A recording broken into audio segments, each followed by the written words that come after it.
Hello friends, વનરક્ષક એટલે કે ફોરેસ્ટની લેખિત પરીક્ષા માટે સિલેબસ જાહેર થઈ ગયો છે. તો અંદાજે ફેબ્રુઆરી મહિનામાં આની પરીક્ષા રાખવામાં આવશે. તો શું છે સિલેબસ, ડિટેલમાં આપણે માહિતી મેળવીશું. તો સ્ક્રીન પર તમે અહીંયા જોઈ શકો છો કે વનરક્ષક વર્ગ સંવર્ગની જાહેરાત ક્રમાંક, બરાબર, જાહેરાત ક્રમાંક અહીંયા આપવામાં આવેલી છે. ફોરેસ્ટ 2022-23/1ની લેખિત પરીક્ષાના અભ્યાસક્રમ અને પરીક્ષા સંદર્ભે અગત્યની જાહેરાત. તો ડિટેલ અહીંયા આપવામાં આવેલી છે, બરાબર. અને અહીંયા કહેવામાં આવેલું છે કે પરીક્ષા જે છે આ લેખિત પરીક્ષા CBRT એટલે કે computer based recruitment test, computer પર આની એક્ઝામ લેવામાં આવશે અને ફેબ્રુઆરી 2024 દરમિયાન યોજવાની બાબત, બરાબર, મંડળીની વિચારણા હેઠળ છે. તો ફેબ્રુઆરી મહિનામાં આની પરીક્ષા આવી શકે છે. તો આ ડિસેમ્બર તો પૂરો થવાનો, બરાબર, તમારી જોડે ફક્ત 1 મહિનો અહીંયા બાકી છે. તો વાત કરીએ કયા કયા ટોપિક અહીંયા લેવામાં આવેલા છે. તો તમે જોઈ શકો છો ગાંધીનગર 22/12/2023 ગઈકાલે જ આ PDF જે છે એ અપલોડ કરવામાં આવી છે. હવે વાત કરીએ એના સિલેબસની. તો સિલેબસમાં તમે જોઈ શકો છો કે અહીંયા સૌથી પહેલો ટોપિક છે ઇતિહાસ. તો હવે ઇતિહાસમાં તમારે કયા કયા ટોપિક કરવાના છે. તો એ ગુજરાતના મહત્ત્વના રાજવંશો, અસરો અને પ્રદાન, મહત્ત્વની નીતિઓ, વહીવટીતંત્ર, અર્થતંત્ર, સમાજ, ધર્મ, કળા, સ્થાપત્ય અને સાહિત્ય, ભારતનો 1857નો સ્વાતંત્ર્ય સંગ્રામ અને ગુજરાત.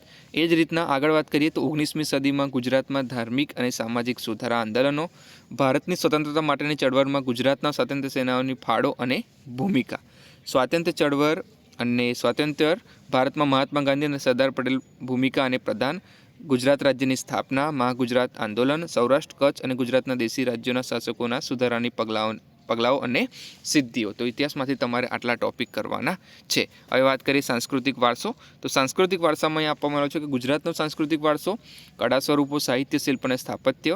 એ જ રીતના અહીંયા સાંસ્કૃતિક વારસામાં બીજું છે લોક સંસ્કૃતિ, પરંપરા, તેનું મહત્ત્વ, લાક્ષણિકતાઓ અને અસરો, ગુજરાતની કળા અને કસબ, સામાજિક અને સાંસ્કૃતિક પ્રદાન, આદિવાસી જનજીવન અને સંસ્કૃતિ, ગુજરાતના તીર્થ સ્થળો અને પર્યટન સ્થળો, વિશ્વ વિરાસત સ્થળો, બરાબર, વર્લ્ડ હેરિટેજ સાઇટ અને ગુજરાતના સંદર્ભમાં GI ટેક્સ. તો આ થઈ ગયો તમારો સાંસ્કૃતિક વારસો.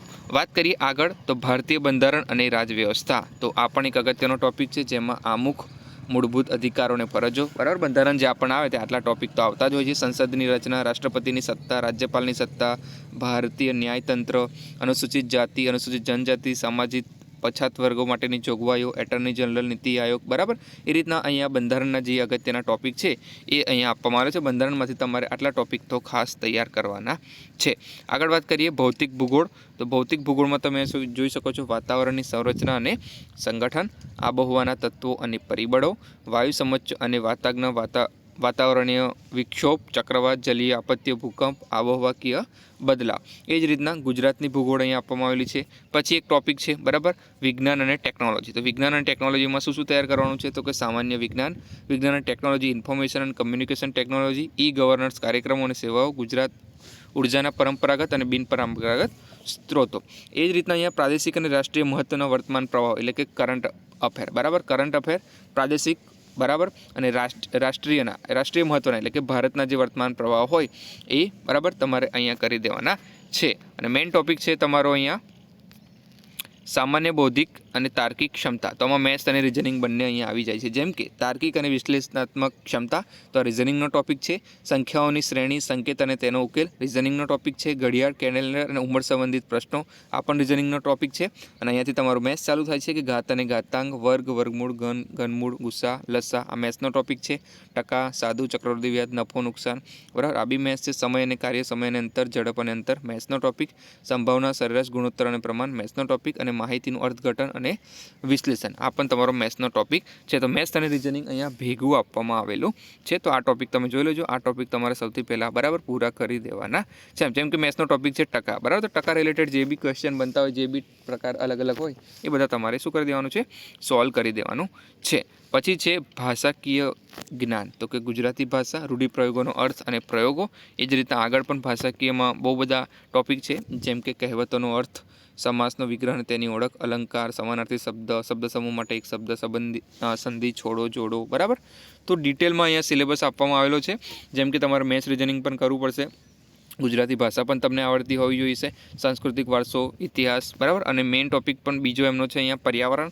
તો પર્યાવરણના ઘટકો અને તેનું મહત્ત્વ, પર્યાવરણના સંરક્ષણમાં વૃક્ષો અને જંગલોનો ફાળો, બરાબર. તો આ એમનો સ્પેશિયલ ટોપિક છે, તો એ પણ તમારે કરવાનું છે. એ જ રીતના પ્રદૂષણ, ગ્રીન હાઉસ અસર, ગ્લોબલ વોર્મિંગ, આબોહવા પરિવર્તન, જંગલો, બરાબર, વનસ્પતિ અને વન્યજીવો. તો આ પણ ટોપિક અહીંયા આપવામાં આવેલા છે. આગળ વાત કરીએ તો ભારતમાં 4 નંબરનો, ભારતમાં અને ગુજરાતમાં જૈવ વિવિધતા અને સંરક્ષણ. તો આ પણ એક ટોપિક છે. એમાં પણ કયા કયા પોઈન્ટ તમારે કરવાના છે એ અહીંયા આપવામાં આવેલા છે. વાત કરીએ આગળ, તો આગળનો ટોપિક છે વન અને પર્યાવરણને લગતી મહત્ત્વની સંસ્થાઓ, જેમ કે રાષ્ટ્રીય હરિત પ્રાધિકરણ, નેશનલ ગ્રીન ટ્રિબ્યુનલ. પછી જે વન અને પર્યાવરણ સંબંધિત ગુજરાત રાજ્યની વિવિધ સંસ્થાઓ કઈ કઈ છે, પર્યાવરણને લગતી વિવિધ આંતરરાષ્ટ્રીય સંસ્થાઓ, મતલબ કે ગુજરાત લેવલે કઈ છે, દેશ લેવલે કઈ છે અને આંતરરાષ્ટ્રીય લેવલે કઈ છે એની, બરાબર. અને વન અને પર્યાવરણને લગતી વર્તમાન ઘટનાઓ. નોર્મલ કરંટ અફેર તો તમારે કરવાના જ છે, પરંતુ વન અને પર્યાવરણ, બરાબર, ફોરેસ્ટને લગતા જે વર્તમાન પ્રવાહો છે એ પણ તમારે તૈયાર કરવાના છે. તો બધા ટોપિક મેં તમને અહીંયા સમજાવી દીધા છે, બરાબર. થોડું ડિટેલમાં સિલેબસ છે, એક એક ટોપિક લઈને તમારે અહીંયા પૂરું કરવું પડશે. કંઈ ક્વેરી હોય તો કોમેન્ટ બોક્સમાં પૂછી લેજો. મળીએ નવા વિડીયો સાથે. ત્યાં સુધી જય હિન્દ, જય ભારત.